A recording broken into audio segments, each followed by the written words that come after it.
हो सकता। एक बार चली गई तो कभी नहीं लौट पाऊंगी पिताजी। सत्या अच्छी औरत है। उन्होंने हमसे वादा किया है कि तुम्हारी बहनों का शादी होने तक ख्याल रखेंगे।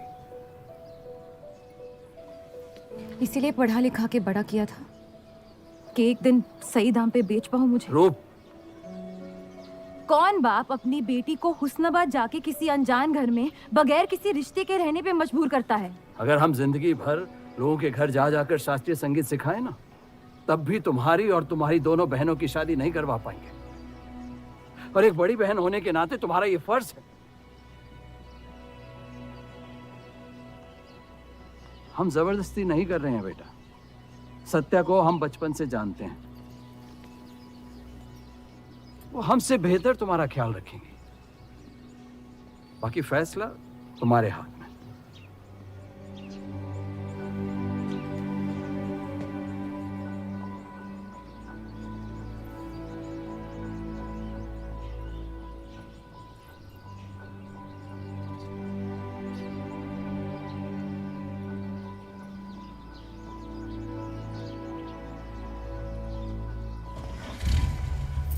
रुकिए।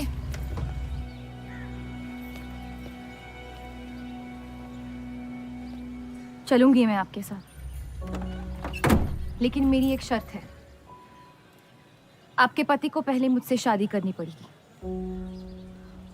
मैं उस घर में सिर्फ आपके पति की पत्नी बनकर आऊंगी, उपपत्नी।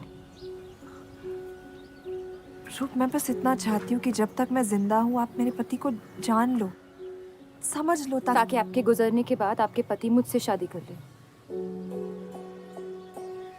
कैसी पत्नी है आप? और अगर एक पल के लिए मैं आपके इस पागलपन में शामिल भी हो जाऊं, तो इस बात की जमानत कौन देगा कि आपके गुजरने के बाद आपके पति मुझसे शादी कर लेंगे?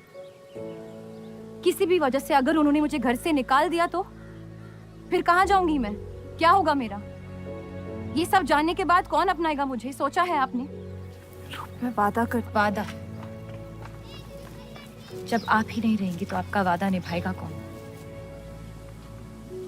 तू शादी किए बगैर मैं उस घर में नहीं जाऊंगी।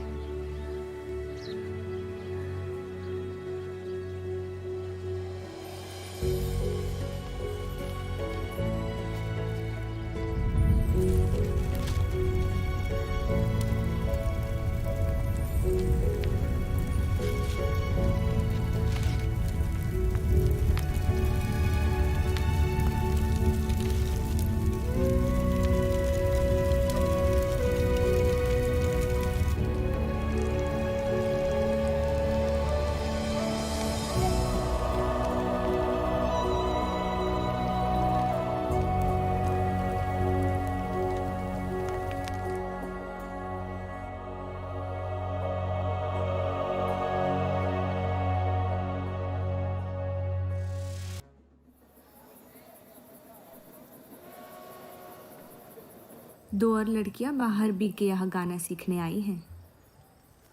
उनके सामने अपनी पतलून बंद रखना।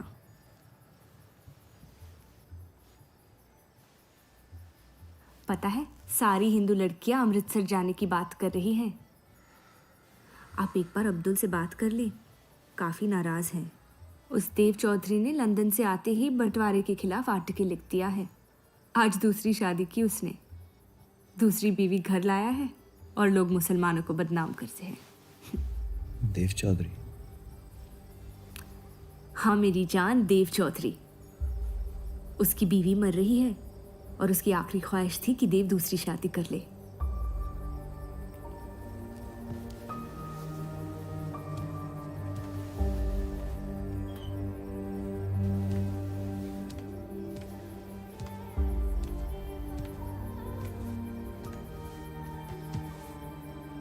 क्या हुआ जफर?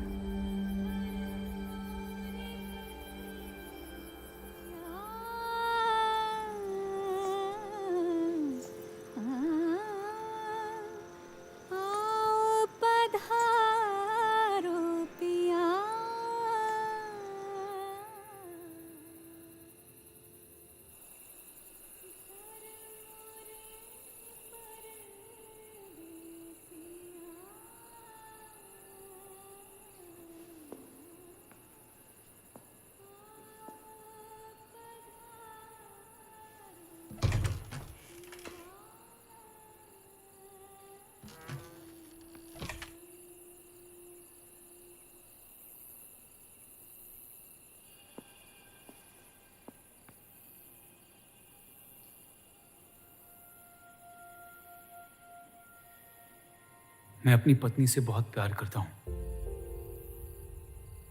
मैं नहीं जानता कि सत्या ने आपको ये शादी के लिए राजी कैसे किया, लेकिन मैंने ये शादी सिर्फ उसकी खुशी की खातिर की है। मुझे गलत मत समझिए, आपको इस घर में पूरी आबरू के साथ रखा जाएगा। इस रिश्ते में इज्जत होगी, प्यार नहीं होगा। आप मुझसे जितनी कम उम्मीद रखेगी, तकलीफ उतनी कम होगी। उम्मीद करता हूं कि आपका दिल मुझसे बड़ा हो और वक्त के साथ आप मुझे माफ करती रहे।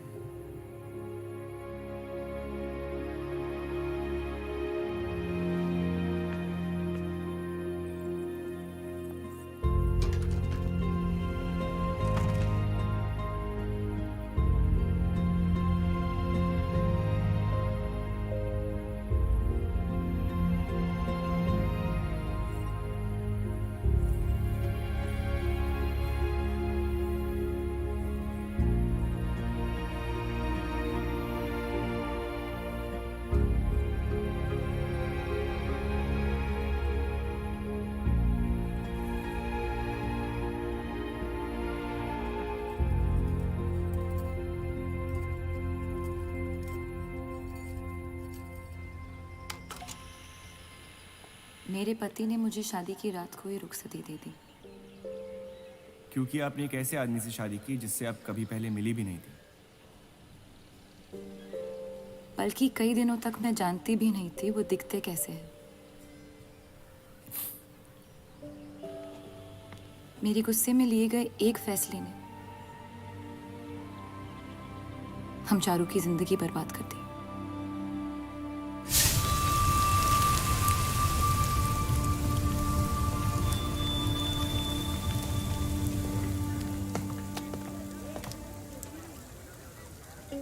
ऐसे जफर मियाँ, अगर आपको अपनी तलवारों से इतना ही इश्क है तो लोहारों की लड़ाई में शामिल क्यों नहीं हो जाते?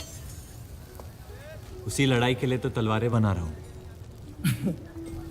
बस इन्हीं तेज जुमलों से ना जीरा मंडी की औरतों के दिल काट रखे हैं आपने। कल मीटिंग में क्यों नहीं आए? एक और दिल कटने का इंतजार कर रहा था, उसे तोड़ना नहीं चाहता था।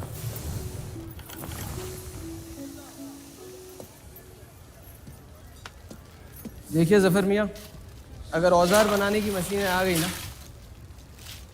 तो हमारे कारखाने बंद हो जाएंगे। इस बार हमारी कौम पे नहीं, हमारे पेट पे हमला हुआ। एक तरफ अल्लाह अल्लाह करते हो और दूसरी तरफ डरते रहते हो। अगर हम मेहनत करें तो कभी बेरोजगार नहीं होंगे। और रही आपके आवाम हक पार्टी की मीटिंग और बंटवारे की बात, तो मैं हरामी हूं। मुझे खुद के अब्बा ने उनका नाम तक नहीं दिया। जो आदमी अपने हक के लिए नहीं लड़ा, वो आवाम के हक के लिए क्या लड़ेगा? चलिए छोड़िए।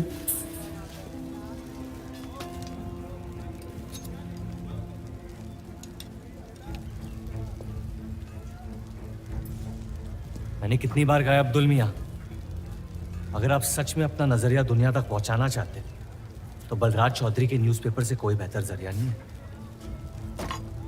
आपके कहने से हम गए थे दिल्ली टाइम्स के अखबार वालों से मिलने, लेकिन जब से उस बलराज चौधरी का बेटा विलायत से लौटा है, बंटवारे के खिलाफ एक मुल्क एक आवाम के आर्टिकल छापने में मशगूल है। इनकलाब खून बहा के लाया जाता है, बातें करके नहीं। सही कहा आपने जफर मियाँ, बिल्कुल सही फरमाया। चलिए आ जाइए हमारी तरफ।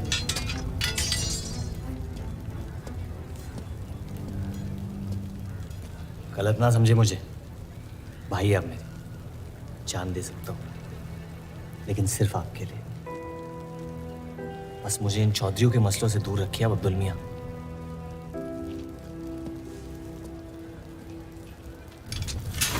देव, आपको थोड़ा ख्याल रखना। ये एक